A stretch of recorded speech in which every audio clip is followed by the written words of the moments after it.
अगर आपसे हम पूछे भारती जी कि किसी भी मेटल को छूने पर करंट क्यों नहीं लगता, तो क्या बोलोगे?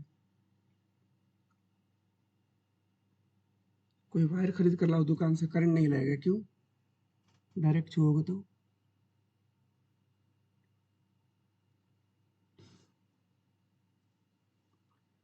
बताइए भारती जी क्या होगा इसका आंसर? दीपांशु बताओ आप क्या होगा?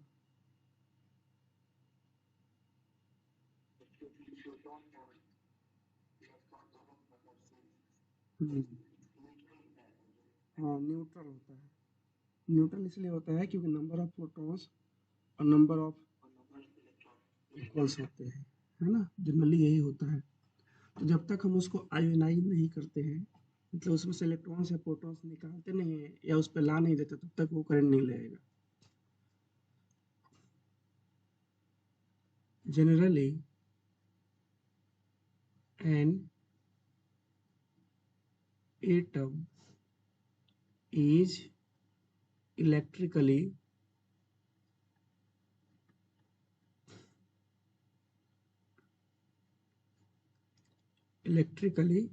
neutral because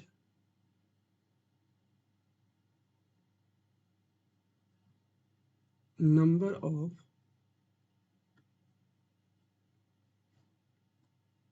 electrons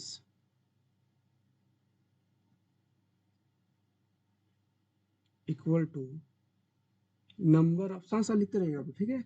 number of protons, इस सब लोग फिर अभी हो जाएगा।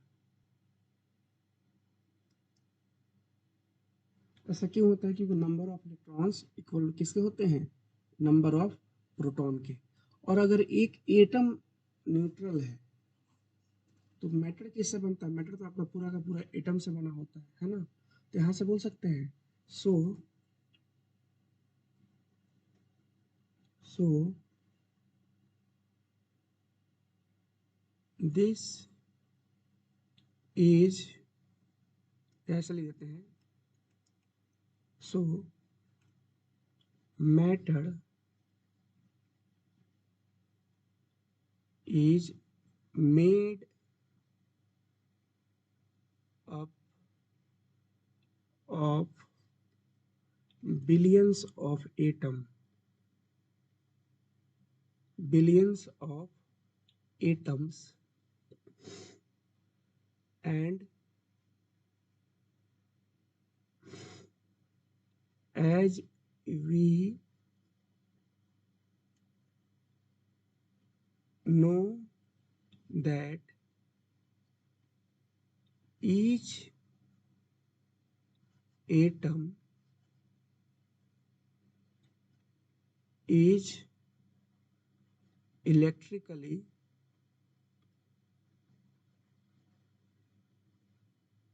each atom is electrically neutral, so a matter in general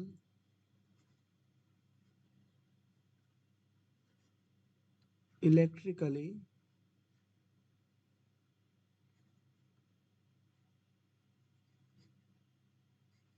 neutral।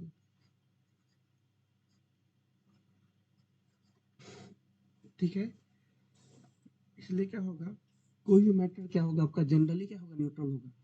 जब तक आप उसमें चार्ज को कम या ज़्यादा ना कर दो, तब तक क्या होगा आपका, इलेक्ट्रिकली न्यूट्रल होगा। अब बताता है कि चार्ज को ज़्यादा कम कैसे कर सकते हैं, है ना?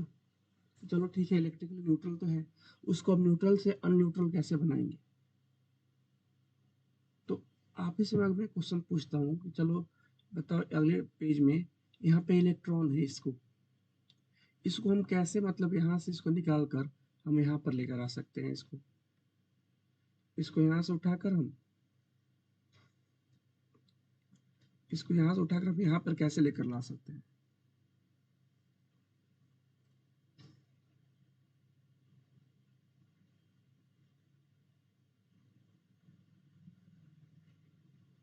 बताइए बच्चों, कैसे लेकर आएंगे वहां से वहां?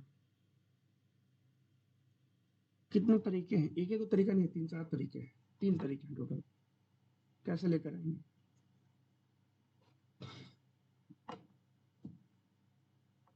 तो देखो, तीन तरीके हैं लेकर आने के, है ना? सब ध्यान से देखिएगा। देखो, पहला तो हो सकता है सर इसका इतना मन किया घूमने का, इतना मन किया घूमने का, है ना, कि खुद से क्या हुआ ये, है ना, खुद से, है ना, इसका मन किया घूमने का। देख रहा है कि बाहर में बहुत सारे इलेक्ट्रॉन्स घूम रहे हैं किसी दूसरे एटम के। देखा है कि किसी दूसरे एटम के सर यहाँ पे इलेक्ट्रॉन्स बहुत सारे घूम रहे हैं। इन सबको देखकर इसका मन किया चलो हम भी चलते हैं घूमने, है ना, बिना पेरेंट्स के परमिशन के चला गया, क्योंकि बाहर है, आराम से निकल के घूमने चला गया। तो इसको हम बोलते हैं बाई इंडक्शन। बाई इंडक्शन, ये खुद से घूमने चला जाए, मतलब इसका खुद का मन हो। इंडक्शन हम लोग को पढ़ना है लास्ट लेसन में। ये खुद से इसका मन हो घूमने चला जाए, इसको देख कर क्या करेगा, घूमने चला जाएगा। जैसे जनरली आपके ट्रांसफार्मर वगैरह होते हो, इंडक्शन के प्रिंसिपल पे काम करते हैं। ट्रांसफार्मर में क्या होता है, देखोगे अगर आप लोग, तो जो क्वाइल्स होता है ना, क्वाइल्स ऐसे लपटा रहता है, इसके बीच में इंसुलेटर्स लगे रहते हैं। तो जनरली तो करंट नहीं फ्लो होना चाहिए था, लेकिन क्योंकि ये इंडक्शन के थ्रू यहाँ पे करंट फ्लो होता है। तो एक तरीका क्या है कि इसका मन किया घूमने का, खुद से दूसरों को देखकर इंस्पायर होकर चला गया घूमने। देखा कि सब घूम रहे हैं, हम यहाँ पर कैद हुए पड़े हैं, चलो चलते हैं। एक तरीका ये हो गया।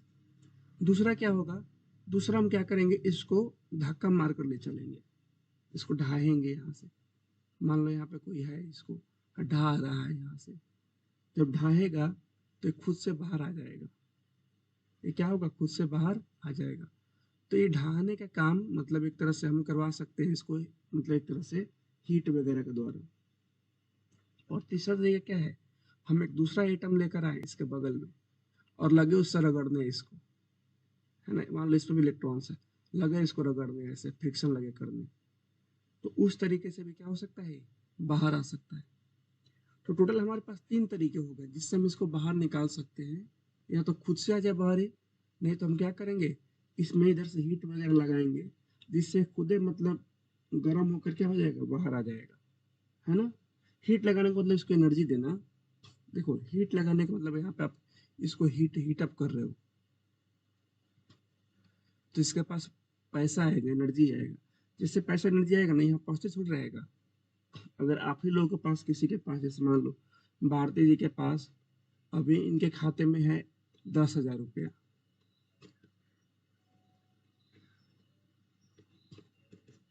और अचानक से इनके खाते में, है ना, 1 बिलियन US डॉलर आ जाए, बताओ अपने घर पे रहेंगे ये स्थिर हैं? या कोई नहीं दे दे इतना पैसा, लगभग, लगभग मान लो मतलब 98,000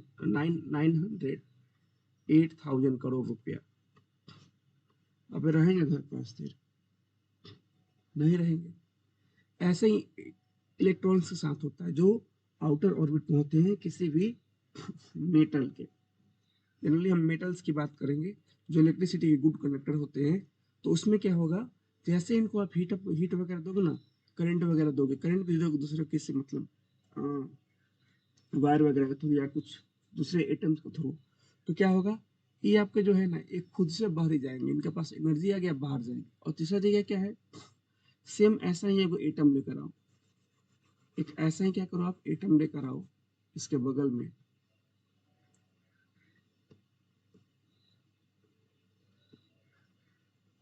एक और एटम लेकर आओ, जैसे मैं लेकर आ गया, और इनको लगो आपस में रगड़ने। तो घूमेगा कि नहीं?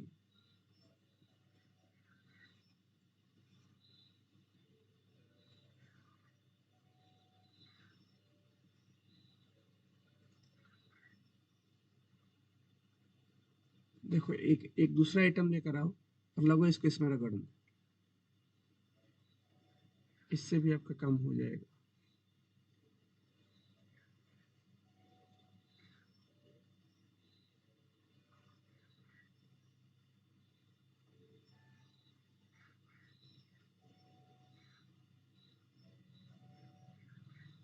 तो इसमें आपको रगड़ना है ऐसे ऐसे ऐसे इस तरह से।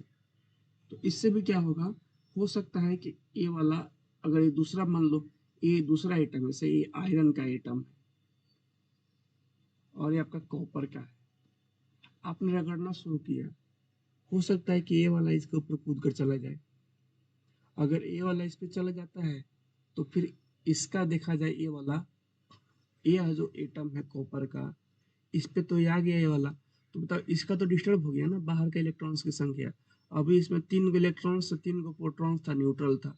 जैसे ही यहाँ से ये उठकर यहाँ पे आएगा तो क्या हो जाएगा बताओ, कॉपर वाला इलेक्ट्रिकल न्यूट्रल रह पाएगा? बताइए, बताइए बच्चों।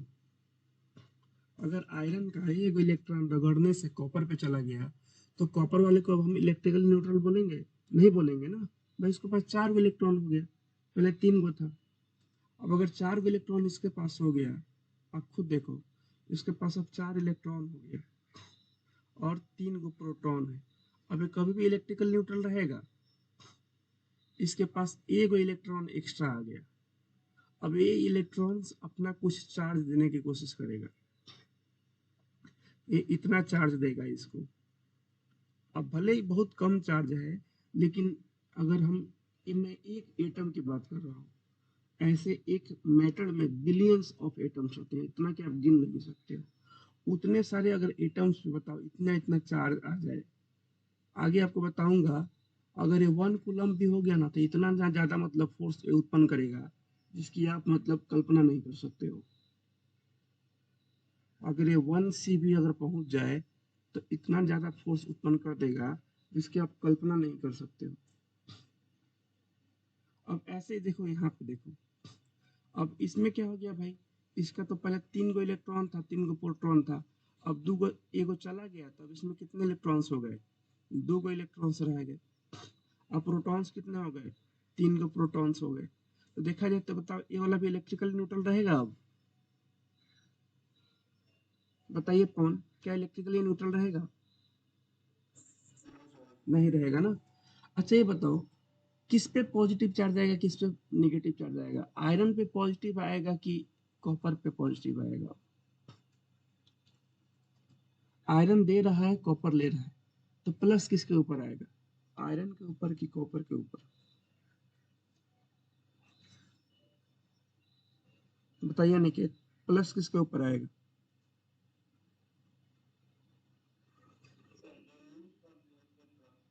जो लेता है ना किसी से पैसा, उस पर तो माइनस आ जाएगा। जैसे कॉपर ने लिया है, अगर मान लो एग्जाम्पल हम बता रहे हैं, तो इस पे तो आ जाएगा निगेटिव, निगेटिवली भी चार्ज हो जाएगा। और यदि तो इस पे क्या आ जाएगा, पॉजिटिव आ जाएगा। एक तरीका और है बताने का, देखो ये बताओ, इसमें ज्यादा कौन है, 2 ज्यादा है कि 3 ज्यादा है, पी वाला ज्यादा है कि ई वाला ज्यादा है? बताओ यहाँ ज्यादा कौन है, पी वाला। प्रोटॉन पे होता है पॉजिटिव, इलेक्ट्रॉन पे होता है निगेटिव। तो देखोगे यहाँ पे एक्स्ट्रा क्या है, प्रोटॉन है ना, 1 p एगो एक्स्ट्रा हो गया है सर। तो प्रोटॉन पे कौन सा चार्ज होता है, पॉजिटिव, तो इस पे क्या आ जाएगा, प्लस चार्ज आ जाएगा। और इसमें देखो तो इसमें एक इलेक्ट्रॉन एक्स्ट्रा आ गया है, तो एक इलेक्ट्रॉन बढ़ गया ना, इस पे क्या आ जाएगा, निगेटिव चार्ज आ जाएगा। तो आगे से आप लोग याद रखेंगे इसको, ऐसे भी, ऐसे तो आप इसको प्रूव कर सकते हो कि इस तरह से सर होगा। तो देखिए, इस पे पॉजिटिव चार्ज कहा जा रहा है, क्या है कि इलेक्ट्रिकली पहले न्यूट्रल था, जैसे आयरन। अगर इसने अपना एक इलेक्ट्रॉन दे दिया उसको, तो इसका मतलब इसके पास प्रोटॉन की संख्या क्या हो गई है, बढ़ गई है। तो इसके ऊपर आ जाएगा प्लस चार्ज। और ये जो कॉपर था, ये इसने इलेक्ट्रॉन्स एगो ले लिया है इससे, तो पहले तो ये भी न्यूट्रल था, number of protons number of electrons के बराबर थे। अब इसके पास एक इलेक्ट्रॉन एक्स्ट्रा आ गया है, और इलेक्ट्रॉन्स पे होता है नेगेटिव चार्ज, इसलिए क्या हो जाएगा, ओवरऑल कॉपर वाले पे भी क्या हो जाएगा, नेगेटिव चार्ज हो जाएगा। बताइए किसी को डाउट है इसमें? जितने लोग हैं क्लास में डाउट है?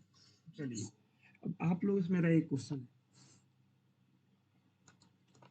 मेरा एक क्वेश्चन है, कभी आपने कॉम्ब को रगड़ा है अपने बालों से और कागज के पत्ते को उड़ाया है ऐसे छोटे छोटे टुकड़े करके?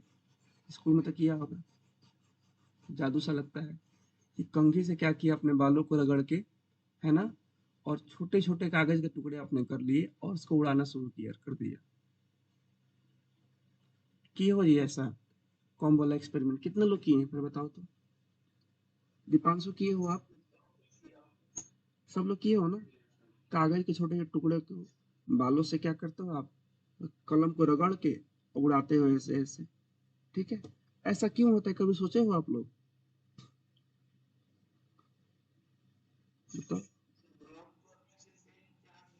हम्म, हाँ। चार्ज होने का मतलब क्या है बताओ तो, ही बताएं आपको। कोई कोई चीज के चार्ज होने का मतलब क्या है? आदित्य भी बोल रहे हैं चार्ज।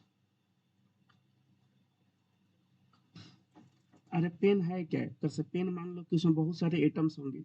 आपके बालों में भी क्या होता है, प्रोटीन्स वगैरह होते हैं।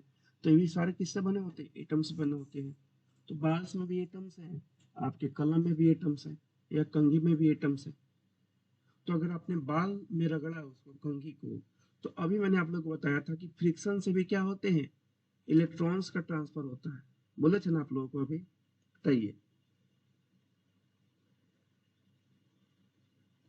आ रहा है सब लोग को समझ में कि फ्रिक्शन से भी क्या होता है, इलेक्ट्रॉन्स का ट्रांसफर होता है। अब आप लोग, मेरा एक क्वेश्चन है, बताओ इलेक्ट्रॉन्स कहाँ से कहाँ जाएंगे? बाल से कंघी पे जाएंगे कि कंघी से बाल पे आएंगे?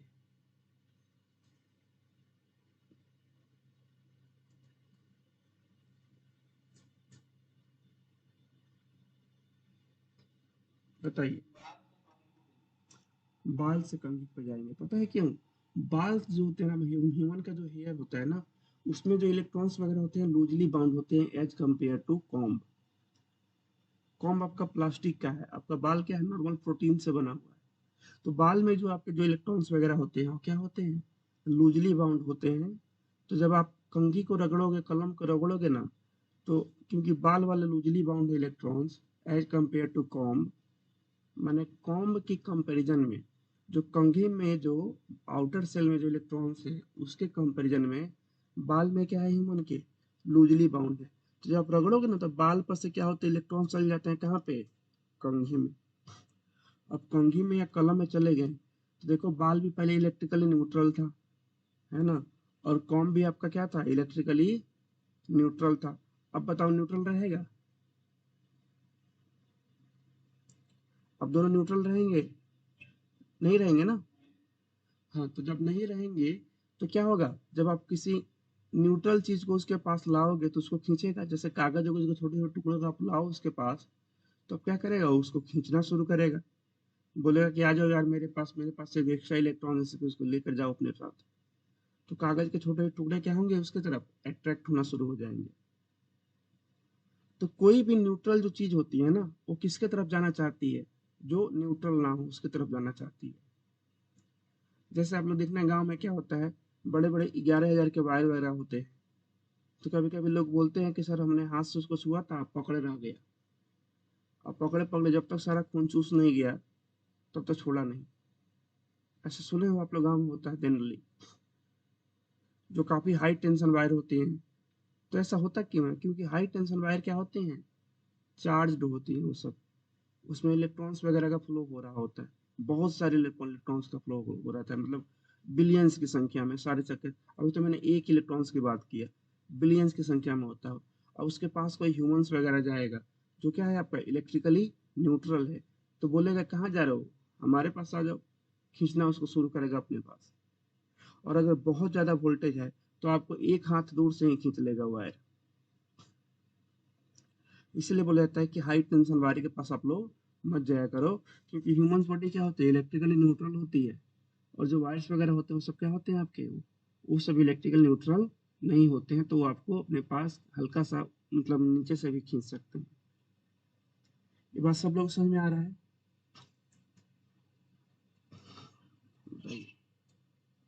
तो अब यहाँ पे हम एक चीज लिख लेते हैं। अभी जो मैंने इसके बारे में लिखा है, न्यूट्रलिटी के बारे में, एक क्वेश्चन जनरली पूछा जाता है 10th के बोर्ड में। वो यही है कि जब हम एक प्लास्टिक कॉम्ब से को नियर लाते हैं छोटे छोटे कागज के टुकड़ों के पास, तो कागज के टुकड़ों पे क्या इफेक्ट पड़ता है, वो अट्रैक्ट क्यों होते हैं, ठीक है? इसके बारे में लिखिएगा।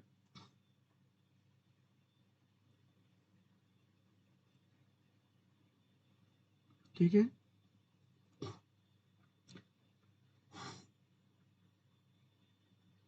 लिखिएगा। व्हेन, साथ साथ लिखते रहिए। when a comb is rubbed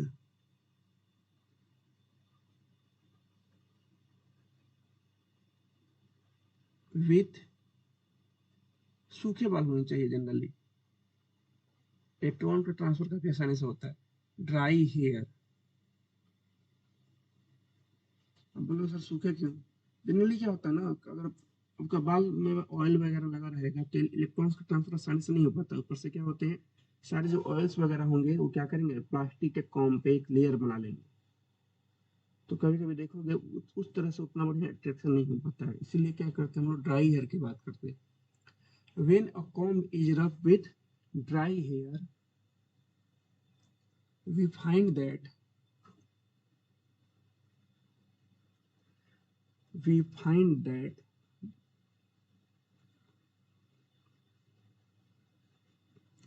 it attracts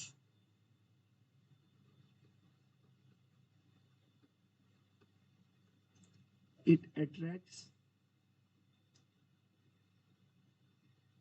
the tiny pieces of paper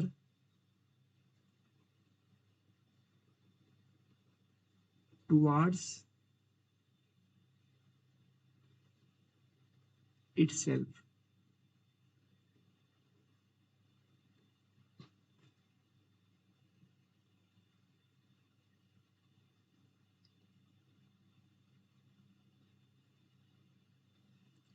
अब ऐसा क्यों होता है उसके बाद लिखते हैं, because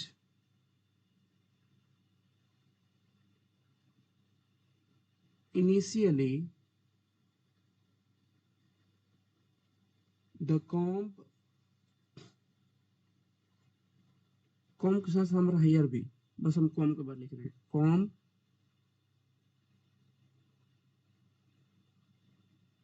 because initially the comb was neutral, शुरू में तो न्यूट्रल था, but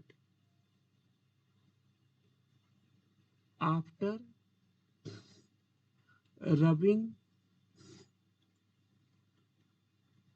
with dry hair, with dry hair,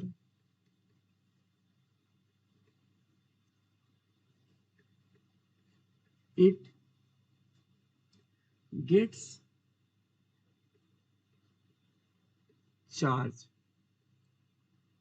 ये क्या हो जाती है, कॉम्ब आपकी चार्ज हो जाता है। चार्ज क्यों होता है, तो ब्रैकेट में लिख देते हैं, बिकॉज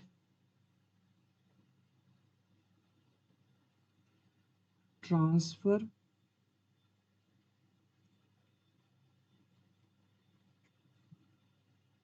ऑफ इलेक्ट्रॉन्स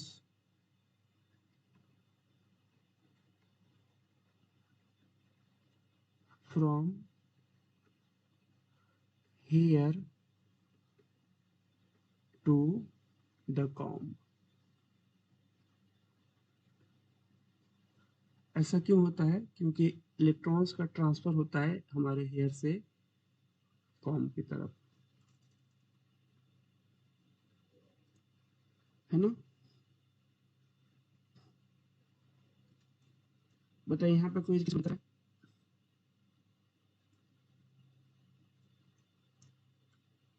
तो देखो क्वेश्चन पूछा जाता है कि इलेक्ट्रॉन्स का ट्रांसफर कहाँ से कहाँ होता है, तो हम बोलेंगे ह्यूमन हेयर से होता है आप लोगों का कॉम्ब पे। एक और क्वेश्चन पूछा जाता है कि जब हम किसी ग्लास के रॉड को सिल्क से रगड़ते हैं, सिल्क का कपड़ा देखो, सिल्क का कपड़ा घर पे पहनते भी होगे आप लोग, सिल्क का कपड़ा काफी आजकल आता है। छठ वगैरह में लोग क्या करते हैं, कुर्ता पजामा खरीदते हैं चमकने वाला, वो खुद चमकता है, बड़ा सुंदर लगता है, कम दाम का आता है सिल्क में, और उसमें लाल हरा पीला आजकल खूब आ रहा है, और उसको लोग पहन के निकल जाते हैं। तो सिल्क के जब कपड़े को ना, जब आप किसी ग्लास से रगड़ोगे, ग्लास आपका इंसुलेटर होता है, उससे करंट फ्लो नहीं होता है। अब देखो एक बात और आता है जैसे बोलोगे सर कंघी में तो करंट फ्लो नहीं होता है, तो चार्ज कैसे हो जा रहा है? तो ये स्टैटिक चार्ज है, उसमें करंट फ्लो नहीं होगा।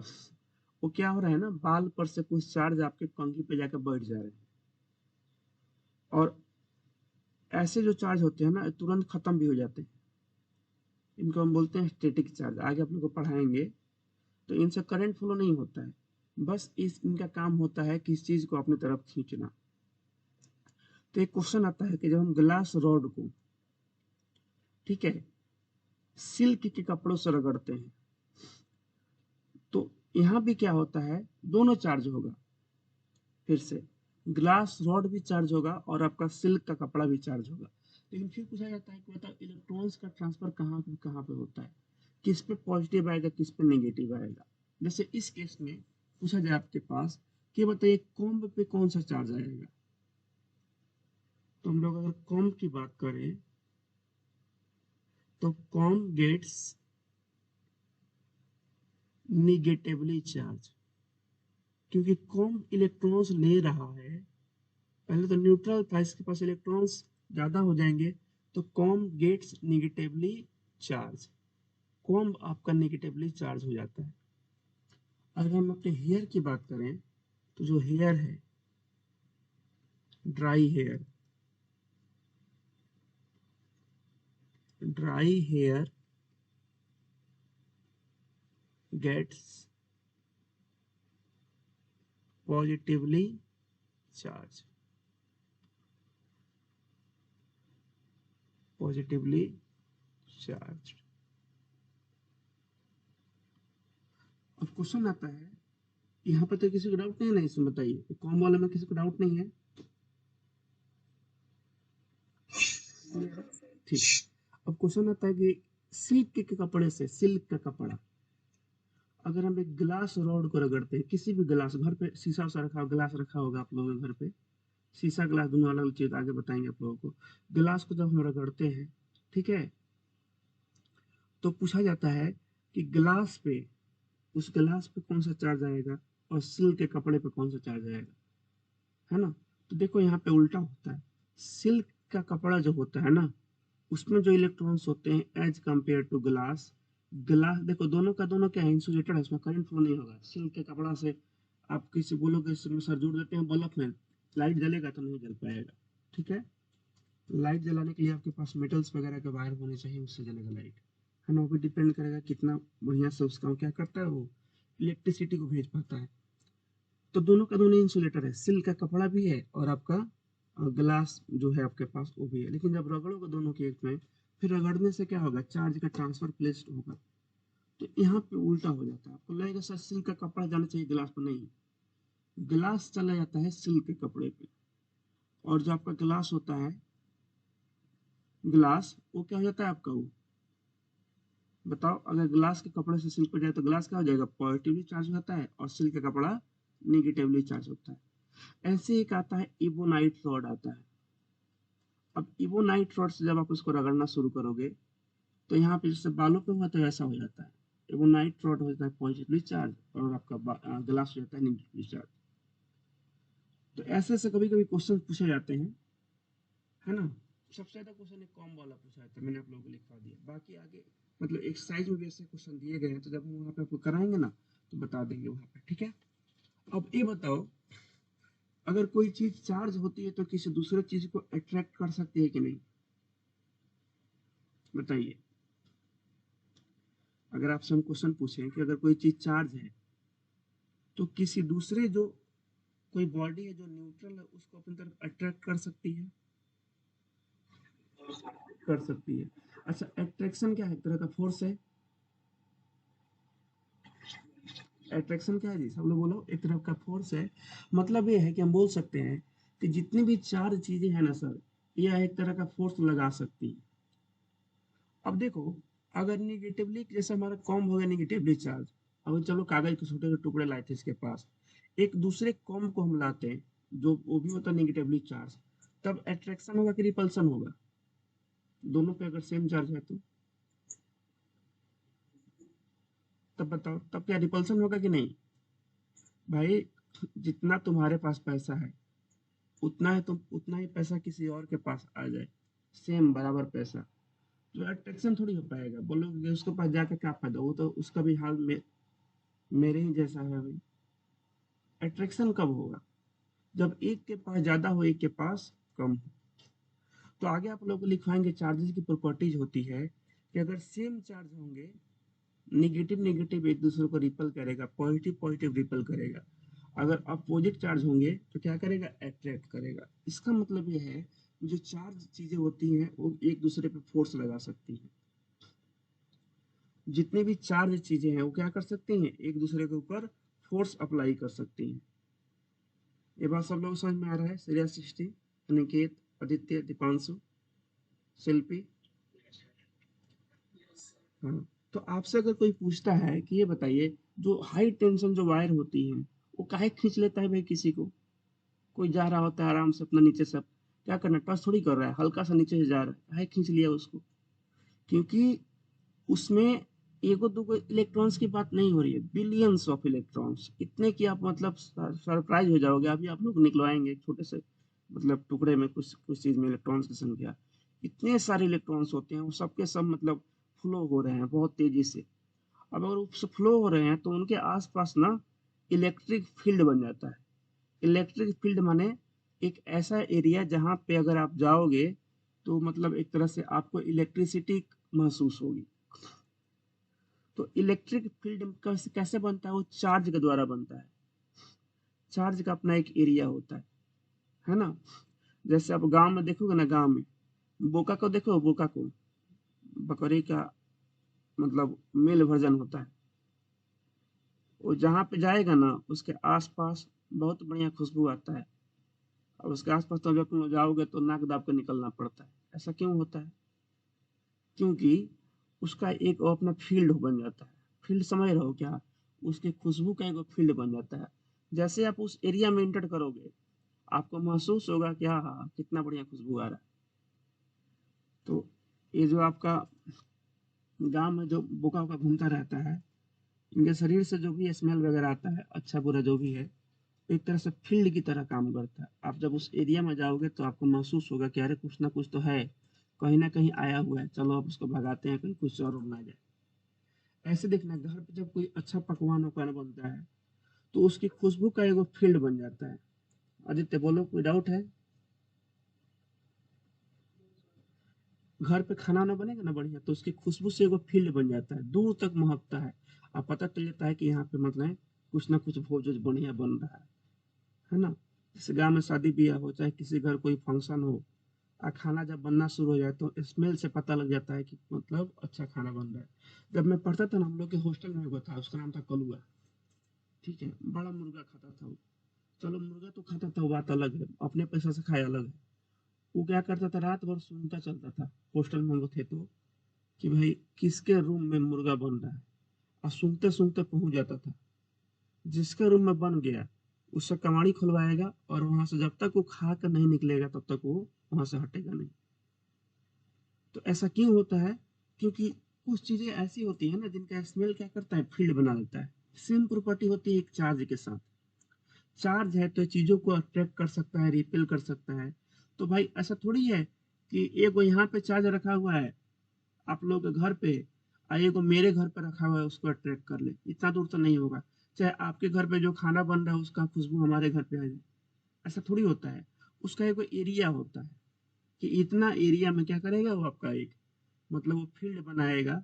उसके बाहर का जो एरिया होगा ना उसमें वो नहीं जा पाएगा, उसका खुशबू वगैरह नहीं जा पाएगा। तो हर चीज का अपना एक एरिया होता है, अपना एक अट्रैक्शन या रिपल्सन का क्या होता है, एक एरिया होता है।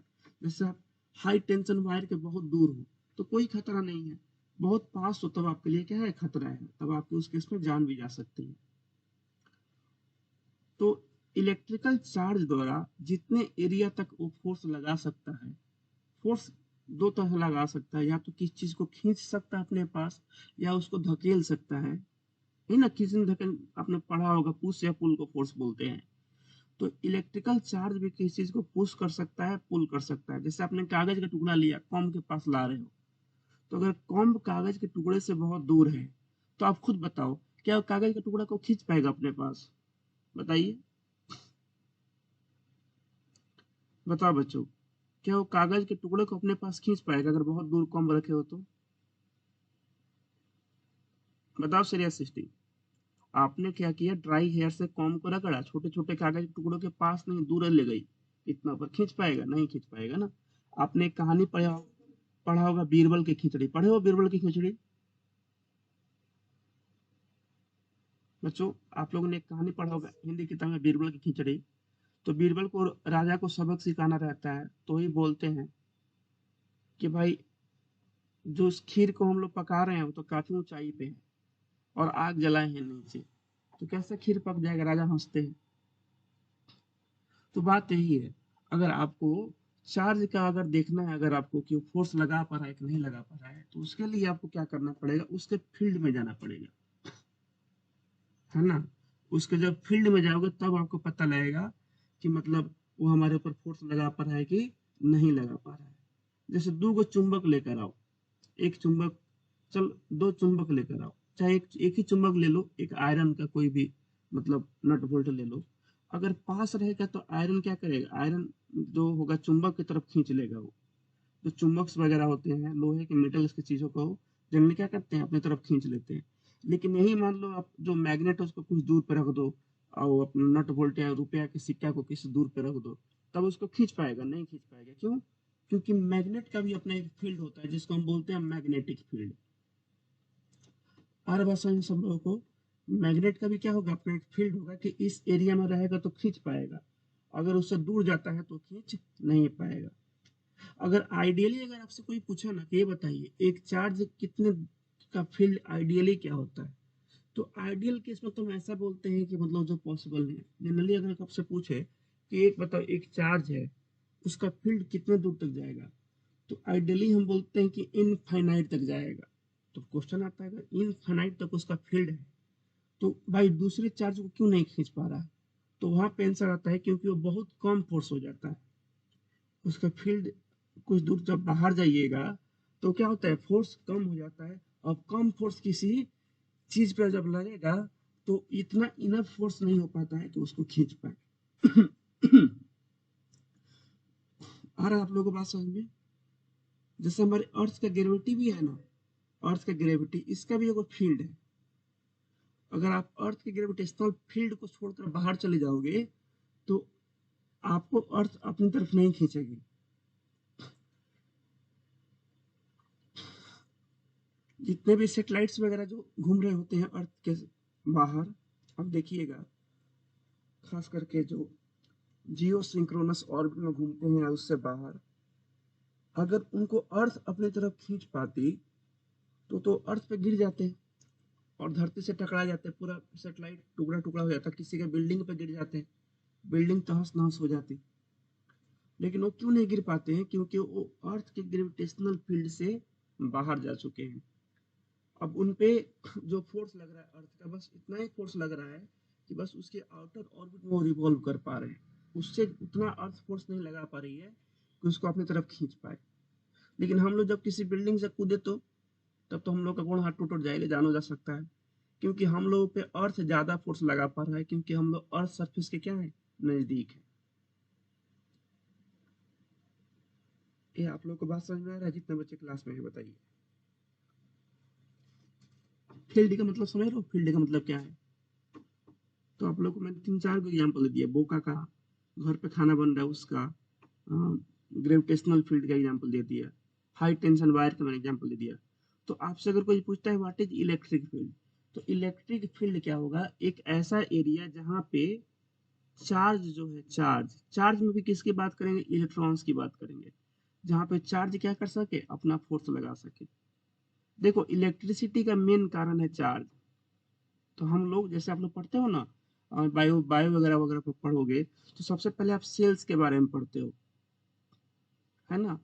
सेल्स जैसे स्मॉलेस्ट यूनिट है बायोलॉजी पढ़ने में, अगर आप ह्यूमन बॉडी को या किसी किसी भी एनिमल्स की बॉडी को पढ़ना चाहते हो, उसी तरह से अगर आप इलेक्ट्रिसिटी पढ़ना चाहते हो तो इलेक्ट्रिसिटी का जन्म कहाँ से होता है, तो जन्म होता है चार्ज से। और चार्जेस बनते कैसे हैं, तो इलेक्ट्रॉन्स के लेने या देने से, उससे क्या होते हैं, कोई भी एटम चार्ज होता है। और अगर एक एटम चार्ज हो रहा है मतलब ऐसे इनफाइनाइट नंबर ऑफ एटम्स होते हैं, मतलब इनफाइनाइट तो नहीं बोलेंगे, मतलब इतने की गिन नहीं सकता, बिलियंस की संख्या में, है ना, ट्रिलियंस की संख्या में इलेक्ट्रॉन्स होते हैं, सॉरी एटम्स होते हैं। अगर हर एक एटम पे एक एक भी चार्ज आ गया ना, या चला गया, तो समझो कि ओवरऑल जो आपका मैटर होगा वो कितना हाईली चार्ज हो जाएगा। तो यहाँ पे हम एक बात देखते हैं कि जो चार्ज होता है वो फोर्स लगा सकता है, किसी चीज को खींच भी सकता है और उसको ढकेल भी सकता है। तो चार्ज क्या कर सकता है, फोर्स लगा सकता है। और इसी प्रॉपर्टी का यूज करके हम लोग क्या करते हैं, इलेक्ट्रिसिटी को जनरेट करते हैं। यह चार्जेस का अलग अलग जगह पे क्या करते हैं हम लोग, यूज कर सकते हैं। ठीक है, चलिए अब आगे बढ़ते हैं। आगे हम लोग लिखेंगे कि देखो अब पॉजिटिवली निगेटिवली चार्ज सब एक्सपेरिमेंट करके देखा गया कि अगर कोई इलेक्ट्रॉन्स दे रहा है तो उसमें प्रोटॉन्स बढ़ गए तो पॉजिटिवली चार्ज हो गया, अगर ले रहा है तो उसमें इलेक्ट्रॉन्स बढ़ गए तो नेगेटिवली चार्ज हो गया। तो ऐसा तो हुआ नहीं होगा कि किसी ने खुद से लिख दिया होगा, इसको एक्सपेरिमेंट करके देखा गया। तो it has been seen by experiment there are two type of charges, one is positively charge और अदर इज निगेटिव चार्ज, है ना। इसको लिख लेते हैं, लिखिएगा साथ साथ।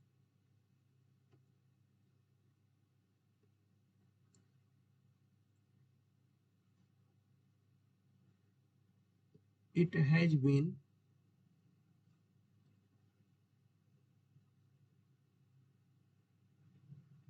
observed by experiment, एक्सपेरिमेंट्स के द्वारा देखा गया, देयर आर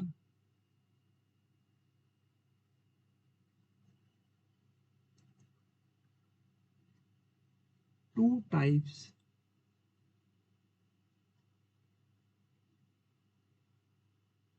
ऑफ चार्जेस।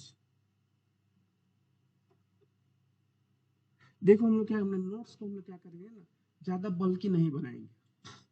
तो सोचो कि हर चीज सब लिखवाई दीजिए, हर चीज लिखवाएंगे नहीं। कुछ चीजों को हम लोग क्वेश्चंस के थ्रू क्या करेंगे, इसको सॉल्व करने की कोशिश करेंगे। नोट्स आपका छोटा सा पतला सा एक नोट्स रहेगा, उसको आप पढ़ लोगे जब मन तब, आधा घंटा में पूरा नोट्स रिवीजन हो जाएगा। और पढ़ने के बाद क्वेश्चंस को हम लोग अलग से करेंगे, क्वेश्चन तो बहुत सारे करने वाले हैं, तो क्वेश्चन पे हमें ज़्यादा ध्यान देना है। नोट्स पढ़ लिए, काम खत्म हो गया, अब क्वेश्चंस करेंगे, इस तरह से हम लोग करेंगे। तो जितना चीज़ आपको बता रहे हैं ना कहीं सब क्वेश्चन में आ जाएगा। और आपको वहाँ पे सब क्लियर, जैसे इलेक्ट्रिक फील्ड सर आपने नहीं लिखा है, वो क्वेश्चन में आ जाएगा, बढ़ाना नहीं है, ठीक है। It has been observe by experiment there are two types of charges. कौन कौन से चार्जेस होते हैं, तो पहला हो जाएगा आपका निगेटिव चार्ज,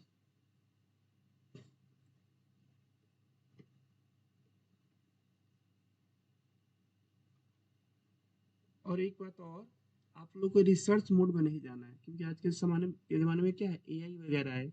तो एआई वगैरह सब सर्च करोगे ना तो काफ़ी डिटेल में बताएगा, मतलब वो इतना डिटेल में बता देगा कि वो अभी आप लोग को सिलेबस में है नहीं। तो ये भी हम लोग को देखना है कि हम लोग को सिलेबस में जितना है उतना ही हम लोग को ही पढ़ना है। सिलेबस से बाहर जाएंगे, दिमाग फिर बोलेगा सर तो ये बताए थे, ये तो है ही नहीं, ऐसा होता ही नहीं है जनरली, ऐसा इसको हम चेंज कर सकते हैं। तो अभी आप लोग के एनसीईआरटी बोल रहे हैं, जैसे एक सिंपल एग्जाम्पल देता हूँ। जैसे कोई कागज का टुकड़ा है, आप बोलोगे कि सर से इलेक्ट्रिसिटी का फ्लो नहीं होगा, इंसुलेटर है, एनसीईआरटी में इतना पढ़ना है, बात खत्म हो गया। एग्जाम में आया कि इसमें से कौन सा इंसुलेटर है, एक आ गया कागज का टुकड़ा, अपने टिक करके निकल गए।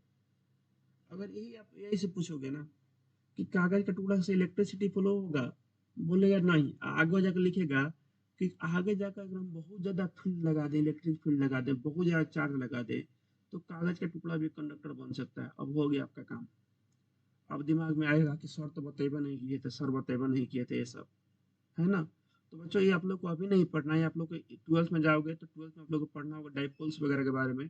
तो वहाँ पे आपको पता लगेगा कि एक लिमिट होता है हर चीज़ का, कि इतना लिमिट में अगर हम चीज़ों को करते हैं तो कोई दिक्कत नहीं। जैसे मान लो किसी को खींच नहीं पड़ता है, बहुत एकदम कूल आदमी है, तो भाई कब तक खींच नहीं पड़ेगा, है ना, लगो उसका नाक को पकड़ के एकदम 2-4 थप्पड़ लगाना शुरू कर दो। तो एक लिमिट होता है ना किसी भी चीज का, अगर लिमिट को आप क्रॉस करोगे तो उसको खींच काहे नहीं भरेगा, पूरा खींच भरने लगेगा। तो हर चीज का एक लिमिट होता है, अगर आप उस लिमिट को क्रॉस करते हो तो उसका प्रॉपर्टी क्या हो जाएगा, चेंज हो जाएगा। तो ऐसे मतलब कुछ इंसुलेटर्स के साथ होते हैं कि इंसुलेटर, लेकिन कब तक इंसुलेटर है, जब तक कि उस पर एक पर्टिकुलर फोर्स आप लगा रहे हो जो आपके रेंज में है। रेंज से बाहर जाओगे तो बोलेगा अच्छा ठीक है अब हम भी चेंज हो रहे हैं। ठीक है, तो अभी हम लोग को उतना डिटेल में नहीं जाना है, बस अभी हम लोग क्या करेंगे, हम लोग का मेन फोकस होना चाहिए प्रीवियस ईयर के क्वेश्चंस, एनसीईआरटी, काफी है इतना। अगर साइंटिस्ट वगैरह बनना है तो उसके लिए बहुत टाइम है, बाकी आप रिसर्च मोड में जा सकते हो। लेकिन ध्यान रखना है क्या जी, कि हमें एग्जाम में जब क्वेश्चंस आए तो रिसर्च मोड में जाकर नहीं लिखना है, जितना पूछा जाए उतना ही। तो एक हो गया नेगेटिव चार्ज और दूसरा हो जाएगा positive charge. Positive charge, negative charge देखो यहाँ पे आया था, अगर आप देखोगे यहाँ पे तो जो कॉम था हमारा, कॉम पे क्या गया था, कॉम पे नेगेटिव चार्ज आ गया था पिछले वाले एग्जाम्पल में। और ड्राई हेयर पे कौन सा चार्ज आ गया था, पॉजिटिव चार्ज आ गया था। तो आप लोग को शुरू में थोड़ा लिखवा दिए थे इसके बारे में यहाँ तक। अब इस चार्जेस की बहुत सारी प्रॉपर्टीज होती हैं, क्वांटाइजेशन ऑफ चार्ज पता नहीं फलान ठिकाना बहुत सारा होता है, लेकिन वो हम लोग सिलेबस में है ही नहीं है। तो जितना सिलेबस में उसी को हम लिखवा रहे हैं, ठीक है। मतलब जितना हम लोग को सिलेबस में पढ़ना है, चाहे एच सी वर्मा का बुक देख लो, आपका ये जो अभी लक्ष्मी सिंह जी का बुक देख लो, एनसीईआरटी का बुक देख लो, तो जो हमारे सिलेबस में दिया है उसी को हम लोग पढ़ेंगे। अगर क्वांटाइजेशन ऑफ चार्ज पे क्वेश्चन वगैरह आते हैं उसको हम देख लेंगे बाद में जाके, लेकिन अभी फिलहाल वो नहीं है सिलेबस में, ठीक है। तो अब लिखते हैं हम लोग प्रॉपर्टीज ऑफ चार्ज में। प्रॉपर्टीज ऑफ चार्ज में हम लोग दो प्रॉपर्टी मेन इसका लिखेंगे अभी के लिए, आगे आएगा तो देखेंगे और क्या क्या है। लेकिन अभी सिर्फ कोई भी बुक देखोगे दो एक प्रॉपर्टी दिया हुआ है, तो उसको हम लिख रहे हैं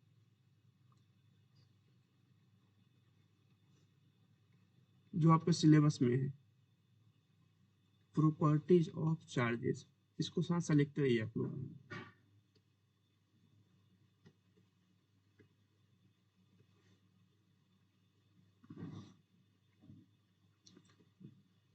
तो पहला इसमें जो आपको बुक में दिया है प्रॉपर्टीज, एनसीईआरटी चाहे किसी बुक में, वो है आपका सिमिलर चार्जेस, या इसको बोलते हैं like charges. Like charges repel each other. Repel माने क्या होता है, एक दूसरे को धक्का देना। रिपेल ईच अदर मतलब अगर पॉजिटिव पॉजिटिव चार्ज होंगे तो क्या करेंगे, एक दूसरे को धक्का देंगे, रिपेल करेंगे। नेगेटिव नेगेटिव भी होगा तो क्या करेगा, एक दूसरे को क्या करेगा, वो रिपेल करेगा, धक्का देगा। तो पहला तो ये हो गया जो आपका सिलेबस में है। दूसरा है आप लोगों का कि अब लाइक का उल्टा क्या होता है, अनलाइक होता है, माने opposite charges. Unlike charges attract each other. Attract each other, each other, यही दो प्रॉपर्टी दिया है बच्चों बुक में, ठीक है। सिर्फ आप लोगों को बुक में यही दो प्रॉपर्टी दिया हुआ है, तो हम लोग इसी दो को लिख रहे हैं। बताइए यहाँ तक कोई डाउट है किसी को।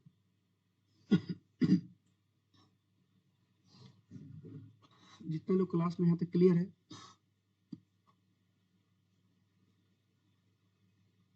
वॉइस आ रहा है मेरा आप लोगों को, दीपांशु, भारती जी, वॉइस आ रहा है मेरा।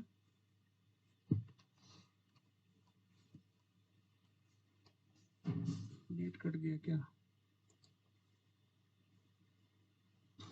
निया साहब वॉइस आ रहा है मेरा। शिल्पी,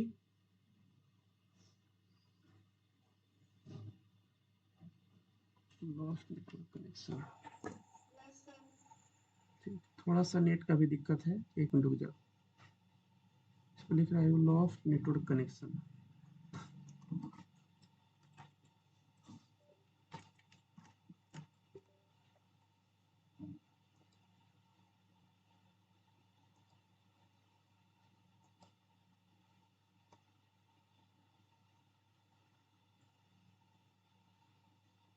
ठीक है।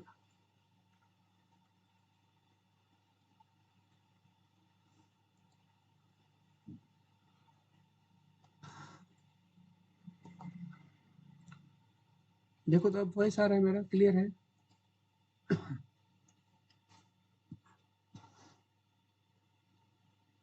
अभी वॉइस क्लियर है? ठीक है। तो हमने चार्ज की दो प्रॉपर्टी देख ली, ठीक है। तो आगे बढ़ते हैं थोड़ा। आदित्य कुछ मैथ्स का पेपर भेजो आप अभी। देखो ये प्रॉपर्टीज नहीं है, मतलब एक तरह से हम इसको बोल सकते हैं एसआई यूनिट। जैसे चार्ज है, किस चीज को रिपेल कर रहा है, किस चीज का फॉर्म, मतलब अभी तो मेरे पास ही है, अभी नहीं लिया, क्लास में जाकर लेना। अभी एक दो बच्चे बाकी हैं, बोले थे कि सर एक दो दिन का टाइम दे दीजिए, ठीक है ले लो। ठीक है, चलिए अभी जो आगे लिखने वाले इसको प्रॉपर्टी नहीं है, नॉर्मल इसको ऐसे बोल सकते हैं कि तो सर होता ही है। जैसे चार्ज है, किस चीज को अट्रैक्ट कर रहा है, रिपेल कर रहा है ना। तो अट्रैक्ट रिपेल कर रहा है, तो एक तरह से फोर्स लगा रहा है। तो पूछा जाएगा ना भाई, जो फोर्स लगा रहा है उसका यूनिट क्या है। कम भी फोर्स लगा सकता है, ज्यादा भी लगा सकता है। अगर ज्यादा क्वांटिटी में इलेक्ट्रॉन्स हो गए तो ज्यादा फोर्स लगाएगा, कम में हो गया तो कम लगाएगा। मतलब चार्ज का कुछ ना कुछ यूनिट होना चाहिए, इसे बता सके कि कितनी क्वांटिटी में है। तो एसआई यूनिट डिसाइड किया गया है चार्ज का। द एसआई यूनिट, याद रखिएगा आप लोग, द एसआई यूनिट्स जिसको पूरी दुनिया फॉलो करती है, SI units of charge is, charge is, ये आपका होता है कूलम्ब, सी ओ यू। ये भी एक साइंटिस्ट है, उन्हीं के नाम पे इसका नाम रखा गया है कूलम्ब, उनको सम्मान देने के लिए। ये क्या होता है आपका, ये होता है कूलम्ब। और इसको डिनोट कैसे करते हैं, एंड इट इज, सा लिखते रहिए आप लोग, ठीक है। Denoted by, denoted by capital C. इसको हम बड़का सी से दिखाते हैं, छोटा सी से नहीं, ध्यान रखिएगा, बड़े वाले सी से, कैपिटल सी से दिखाते हैं। अब क्वेश्चन आता है कि सर एक इलेक्ट्रॉन्स के पास कितना चार्ज होता है। तो हम बात करें अगर, क्योंकि इलेक्ट्रॉन से ही मतलब चार्ज वगैरह का पूरा कंसेप्ट सब आया हुआ है। तो हम बात करें कि चार्ज ऑन वन इलेक्ट्रॉन, तो कि एक इलेक्ट्रॉन बहुत कम है। चार्ज ऑन वन इलेक्ट्रॉन, अगर एक इलेक्ट्रॉन होगा तो उस पर कितना चार्ज होगा, तो बहुत कम चार्ज होता है। क्योंकि बिलियंस की संख्या में होते हैं, तो सब आपस में जुड़ते जुड़ते इतना हो जाता है कि जिसका फोर्स आप लोग आगे कल की क्लास में बताएंगे। तो एक इलेक्ट्रॉन पे होता है माइनस का 1.6 गुणे 10⁻⁻90। देख रहे हो माइनस में है कूलम्ब। इसमें बोलो कि 5 को 10 लोगों में बांटो तो 5/10 मतलब 5 × 10⁻⁻1 होगा। मैं बोलूंगा 5 को 100 लोगों में बांटो, तो 5 का पावर 10 का पावर -2 हो जाएगा। अब समझ रहे हो, 1.6 को कितने लोगों में बांटा जा रहा है, 10⁻19 लोगों में बांटा जा रहा है। तब यहाँ पे क्या रहा है, माइनस आ रहा है। तो इतना कम होता है। लेकिन ये आपको एक इलेक्ट्रॉन्स पे है ना, इलेक्ट्रॉन्स तो बहुत संख्या में होते हैं, बिलियंस की संख्या में होते हैं, ट्रिलियंस की संख्या में होते हैं, है ना। किसी मैटर के अंदर नॉर्मल 1 kg का भी कोई मैटर में लगो, इतने इलेक्ट्रॉन्स हो गए, कल्पना नहीं कर सकते हो इतना। अगर हम बात करें चार्ज ऑन वन प्रोटॉन की, तो दोनों पे चार्ज इक्वल एंड अपोजिट होता है। तो बताओ प्रोटॉन पे कितना चार्ज हो जाएगा, चार्ज वन वन प्रोटॉन, बताइए कितना हो जाएगा।